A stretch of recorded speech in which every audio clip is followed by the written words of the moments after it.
All right, so this is the Benson Nathan Jr. I got this thing on, super low right now. Let's just put it to about 20%. The treble is on about 7 o'clock.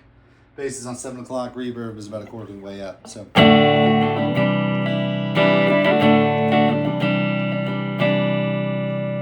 I got everything on 10 here because I'm lame.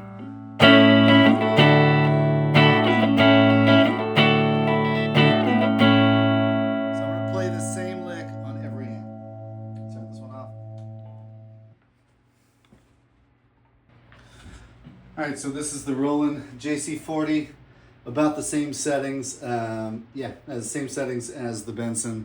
This is a digital amp. A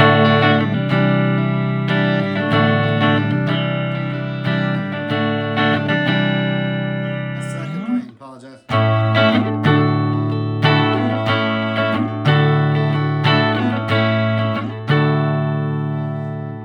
Say about this amp, 210s, super loud. It's digital, so it's not going to be 40 watts exactly. There's a lot of people that would argue that, but it is a very, very, very good sounding amp. Moving on. All right, so once again, VOX Ac10. I'm going to bring this to about 20%. There is a gain knob and a volume knob, so you can play at lower levels with some elevated gain. Here's the VOX Ac10. Once again, you can find these for like $250 all day.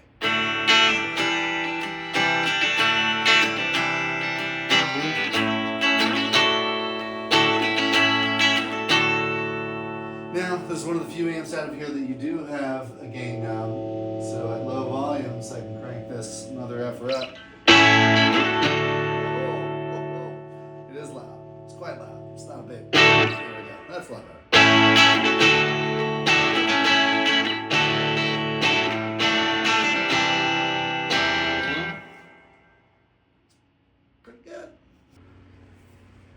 All right, this is the Fender Princeton 65 reissue.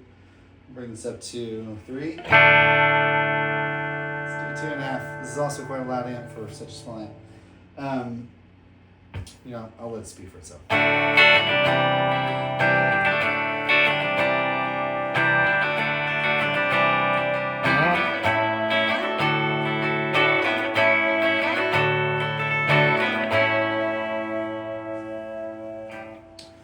There you have it.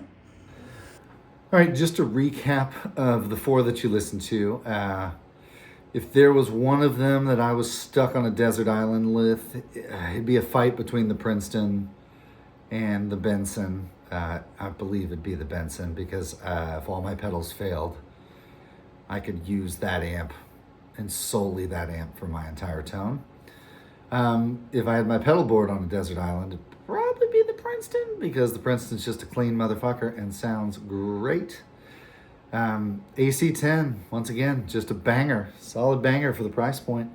If you want to pay $1,600 for the reissue, the hand-wired reissues, great. The Psionics guy didn't give it a fantastic review, so I might wait a year or two to see if they fix what he found. That guy seems to know everything. If you haven't checked out his channel, you should. It's a little nerdy, but it's worth it.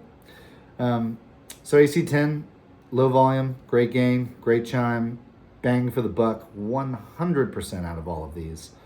JC40 is specific. It's its own tone. It's clean. I see why shoegazers like it. If you want to rely solely on your pedal board to create all your sound and just have the cleanest sound possible, that's the one. And a lot of people stack it. 2 different amps. Radiohead, I believe, did it with their VOX ACs, and then they had a JC40 at one point in time, or a 120, JC120.